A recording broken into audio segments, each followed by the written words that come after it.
know how loud it gets when Spirit wants to increase my energy. I've only got 2 left and I'm losing the will to live now. Okay. So, who's it going to be? If it's Virgo, Diane's going to kill me. I mean, if it isn't Virgo, because she says she's always last, but she's manifesting. It's not my fault. Oh, and she's going to be as well. So, Capricorn, there you go. You've been mentioned in a few reads. But I like it when you're that way up because it's how it should be. You're releasing yourself from any toxicity. You're not trying to control anybody. You're not letting anybody control you. You are achieving what you need to achieve. So what does Capricorn need to know for this week commencing the 15th of August 2022?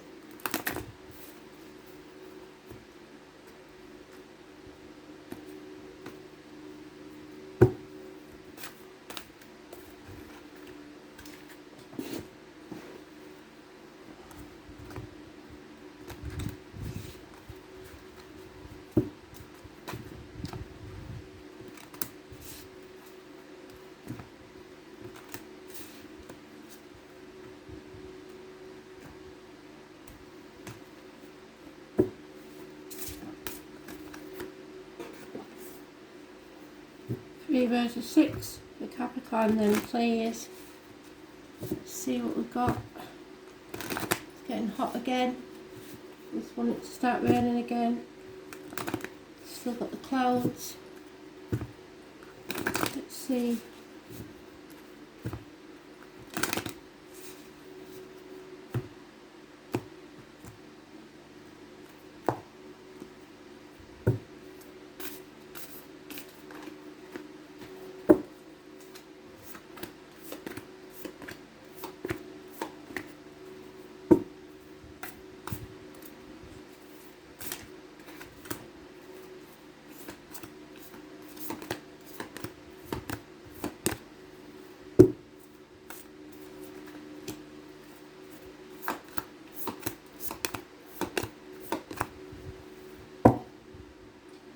You're at the crossroads again.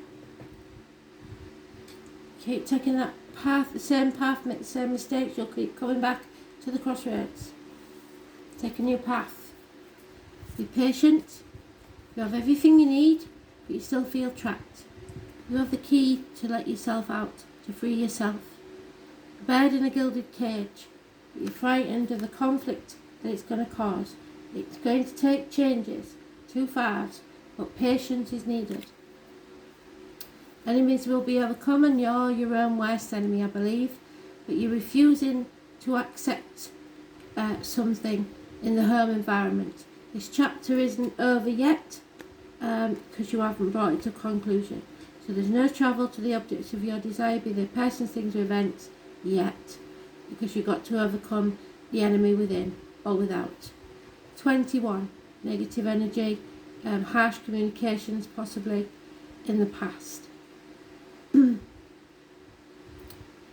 Others see that you've released a heavy burden, but you may have blocked someone and you're not communicating via the internet. They could cause arguments. You've got 3 5s here. There is some argument. Somebody likes causing drama and you've walked away from it. 5 weeks, 5 days, 5 months, 5 years. You're just not choosing to get involved. It's not your monkeys, not your circus, and you don't want the drama anymore. In the work situation, your wishes and dreams can come true. And you're chucking yourself into work for that reason. But you're missing your spiritual side. You haven't got the balance right at work. You need to get out and socialise. Find your tribe. Don't dim your light to fit in. The 17 is massively important. Positive energy. Something that's annoyed you will now become something beautiful. Virgo energy is negative. 9 or 27 is negative. Aries cusper and a Leo possibly need to take action there, or you need to take action when those planets are aligned, or if it's in your chart. Action is needed. You need to do what you say you're going to do. Communication brings about your wishes and dreams coming true. There's a Taurus, Capricorn, Virgo energy, very positive. Finances are positive, you're secure, you're nurtured, you've got a good and reliable friend, possibly somebody of a darker complexion, possibly somebody in uniform, possibly a mother energy. Scorpio is fantastic energy. There is a transformation taking place, a shedding of a skin, a severing of ties. The reproductive organs and shared resources are positive. Something ends, so something new can begin. A 13 is positive. Again, we've got Aquarius energy, which is positive. Somebody who's detached enough to sever ties and thinks very carefully before doing so. Professional advice from a doctor, priest or lawyer may be needed, and at the minute the answer is no. Spirit giving you the red light, stop. Love yourself first, or a water sign female needs to love herself first. Fill her own cup. Somebody may be drinking too much or is depressed, not looking after themselves.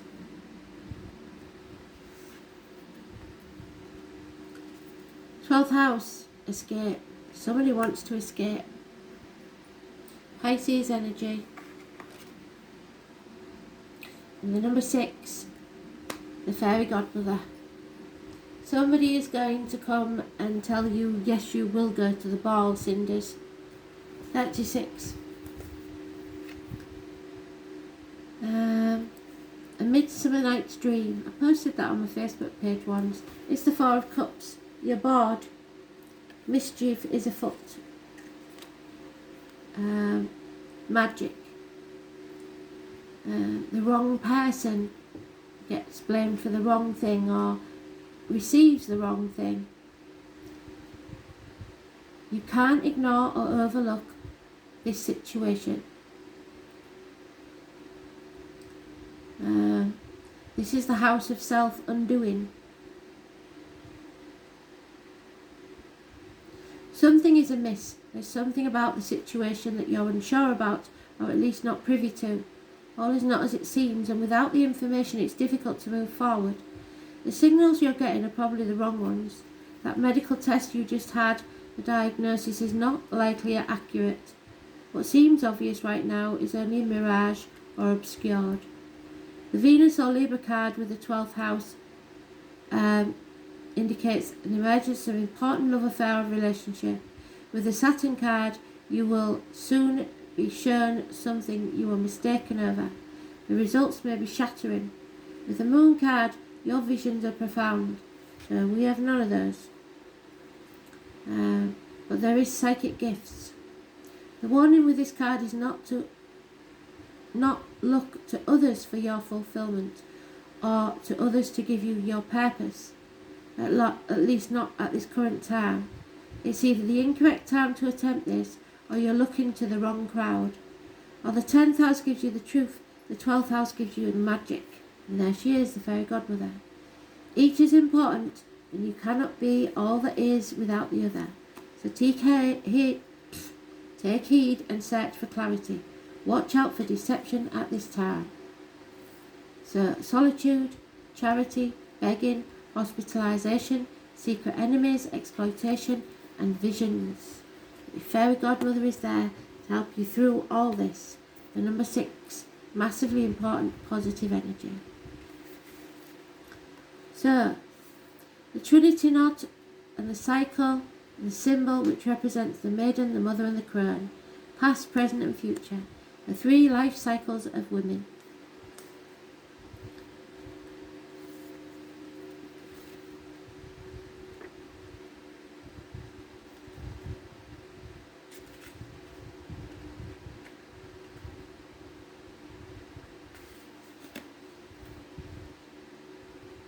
I've had many encounters with the fairy godmother, and she can be very abrupt. She literally rummages around in your abdomen, pulling things out and throwing them all over. So an upset stomach there. Throwing them over her shoulder and then saying, time to fly, and threw me off a cliff. She shows you situations at which such a fast pace, you wonder why she's in the guise of an old crone. Never have I ever met a being so wise. If you're looking for sympathy, you won't get it here, but you will find answers if you're truly looking for change.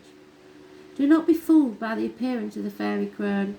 She may be small and she may be old and hobbling around with the use of her staff, but turn your back on her for one instant and she flitters around in the blink of an eye. She is made of earth, so the earth sounds, and she is older than you can possibly imagine. She carries all the secrets or lessons learned over eons of time, which one can only experience for oneself to fully understand. She sees through the lies, even the ones you tell yourself that you are not aware of. She sees through your sabotage, patterns, and knows what's best for you, which might not be something you are comfortable to hear. The fairy crone has no patience for time wasters. You either heed her advice or she's done with you.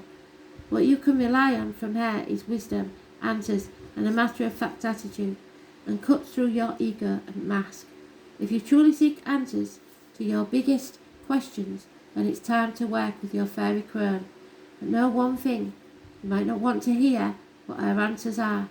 If you're stuck in your comfort zone, know that once you call on her, she has the ability to propel you forward at such a speed you wonder what the hell's hit you. Drawing the fairy crone card might indicate that you need to look deeper in a situation or within yourself to see what's really going on. Only when you peel back the layers can you truly see the root issue. It's about being open, vulnerable, and enough to look at yourself and what you may be afraid to look at, that you've kept hidden for such a long time. You might be caught in a never-ending pattern that feels out of your control.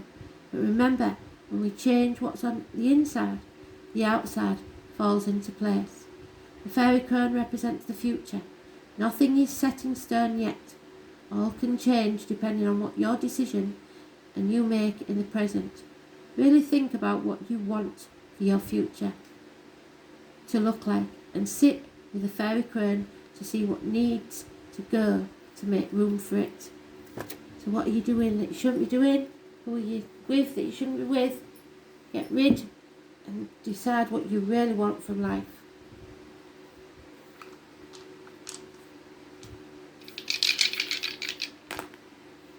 Seventh house of marriage, Sagittarius and Pluto. So partnerships, Libra energy, the number 11 we know, injustice, in fairness. Oh, I don't know, you maybe didn't get it. You didn't get it, it was somebody else that got that. Libra energy, the number 11.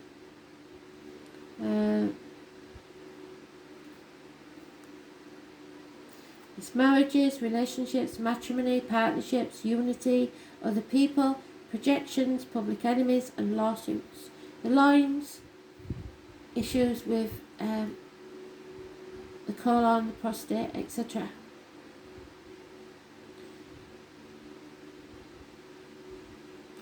Pluto in Sagittarius.